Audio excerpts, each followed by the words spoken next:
بسم اللہ الرحمن الرحیم۔ السلام علیکم ناظرین، آپ دیکھ رہے ہیں کلیم کیسرانی۔ حضور اکرم صلی اللہ علیہ وآلہ وسلم کے معجزات میں سے ایک یہ بھی ہے کہ آپ جو دعا فرماتے وہ بارگاہ رب العزت میں قبول ہو جاتی۔ یہ باب نہایت وسیع ہے، صرف چند مثالیں درج کی جاتی ہیں۔ حضرت انس بن مالک رضی اللہ تعالیٰ عنہ کی ماں نے حضور صلی اللہ علیہ وسلم کی خدمت میں عرض کی، یا رسول اللہ صلی اللہ علیہ وسلم، انس آپ کا ادنا خادم ہے، اس کے حق میں دعائے خیر فرمائیں۔ پس آپ نے یوں دعا فرمائی، یا اللہ تو اس کا مال و اولاد زیادہ کر اور جو نعمت تو نے اسے دی ہے اس میں برکت دے۔ ایک روایت یہ بھی ہے کہ تو اس کی عمر زیادہ کر اور بہشت میں میرا رفیق بنا۔ یہ دعا ایسے مقبول ہوئی کہ حضرت انس رضی اللہ تعالیٰ عنہ کے باغ میں کھجوروں کے درخت سال میں 2 دفعہ پھل دیتے۔ ان کی اولاد 100 سے زیادہ تھی، تقریباً 100 برس کی عمر پائی۔ اخیر عمر میں فرمایا کرتے تھے کہ مجھے امید ہے کہ حسب دعا جناب مصطفیٰ صلی اللہ علیہ وسلم بہشت میں مجھے آپ کا ساتھ بھی نصیب ہوگا۔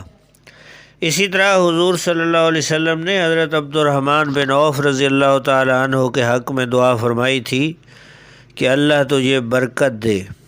اس دعا کی برکت سے اللہ تعالیٰ نے حضرت عبد الرحمن رضی اللہ تعالیٰ عنہ کو تجارت میں اس قدر نفع دیا کہ جب 31 ہجری میں انہوں نے وفات پائی تو ان کے ترکہ کا سونا کلہاڑیوں سے کھودا گیا، جہاں تک کہ کثرت کام سے ہاتھ زخمی ہو گئے، اور ان کی 4 بیویوں میں سے ہر ایک کو 80,000 دینار ملے۔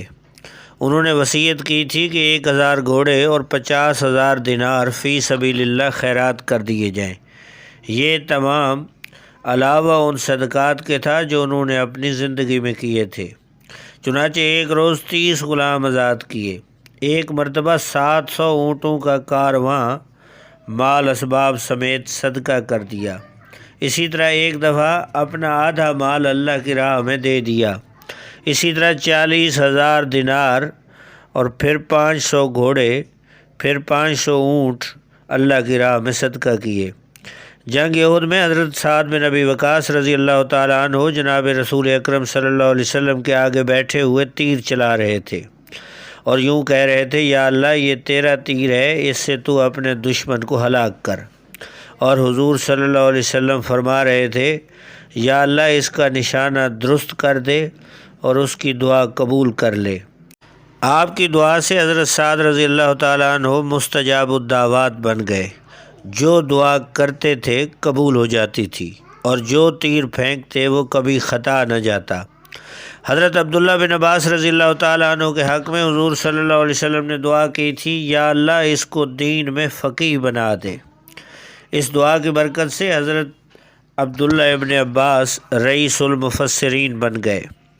حضرت نابغہ بیان کرتے ہیں کہ میں نے رسول اللہ صلی اللہ علیہ وسلم کو شعر سنایا، آپ نے پسند فرمایا اور میرے حق میں یوں دعا فرمائی، اللہ تیرا دانت نہ گرائے۔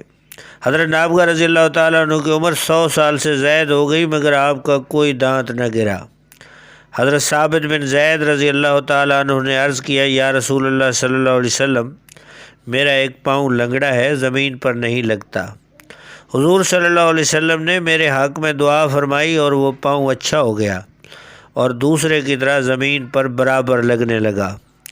حضرت عروۃ البارقی رضی اللہ تعالیٰ عنہ کے لیے حضور صلی اللہ علیہ وسلم نے دعا فرمائی، یا اللہ اس کے سودے میں برکت دے۔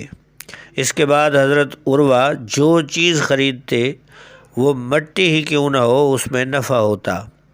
حضور صلی اللہ علیہ وسلم کی تشریف آوری سے پہلے مدینہ میں طاعون وبا سب سے زیادہ رہا کرتی تھی۔ آپ صلی اللہ علیہ وسلم کی دعا سے ایسی دور ہوئی کہ آج تک وہ مبارک شہر وبا طاعون سے محفوظ ہے اور محفوظ رہے گا۔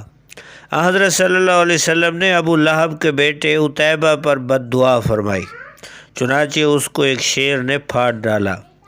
جب قریش نے ایمان لانے سے انکار کر دیا تو حضور صلی اللہ علیہ وسلم نے دعا فرمائی، یا اللہ ان پر حضرت یوسف کے 7 سالوں کی طرح 7 سال قحط لا۔ چنانچہ ایسا ہی ہوا اور یہاں تک نوبت پہنچی کہ قریش نے مردار اور ہڈیاں کھائیں۔ ابو سفیان نے حضرت صلی اللہ علیہ وسلم کی خدمت میں عرض کیا، یا محمد صلی اللہ علیہ وسلم، آپ کی قوم ہلاک ہو گئی، اللہ سے دعا کیجئے کہ قحط دور ہو جائے۔ پس آپ نے دعا فرمائی اور وہ مصیبت دور ہو گئی۔ حضور اکرم صلی اللہ علیہ وآلہ وسلم نے کسرا پرویز کو جو دعوت اسلام کا خط لکھا تھا اس نے اسے پڑھ کر پھاڑ دیا۔ جب آپ نے یہ سنا تو فرمایا کہ اس کا ملک پارا پارا ہو جائے۔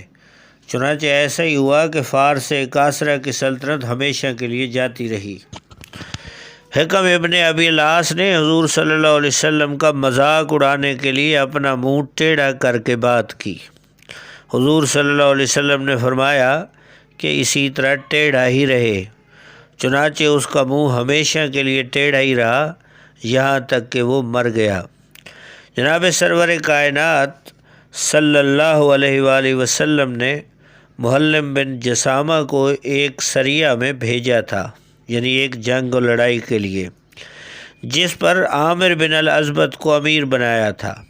جب وہ ایک وادی کے درمیان پہنچے تو محلم نے عامر کو ایک معاملے کے سبب جو دونوں کے درمیان میں تھا دھوکے سے قتل کر دیا۔ جب حضور صلی اللہ علیہ وسلم کو اس کی اطلاع ہوئی تو آپ نے دعا فرمائی کہ محلم کو زمین قبول نہ کرے۔ اس دعا کے 7 دن بعد محلم مر گیا۔ جب اس کو دفن کیا گیا تو زمین نے اس کو پھینک دیا۔ اس طرح کئی دفعہ اسے دفن کیا گیا مگر زمین نے قبول نہ کیا۔ آخر کار اس کو ایک غار میں پھینک دیا گیا اور پتھروں کی ایک دیوار اس پر بنا دی گئی۔ ناظرین، یہ تھی آج کی اسلامی حوالے سے ویڈیو۔ نئے دوستوں سے گزارش ہے کہ ہمارے چینل کو سبسکرائب کریں، بیل آئیکن کو پریس کریں، ہماری ویڈیو کو لائک اور شیئر کرنا نہ بھولیے۔ بہت شکریہ۔ اللہ حافظ۔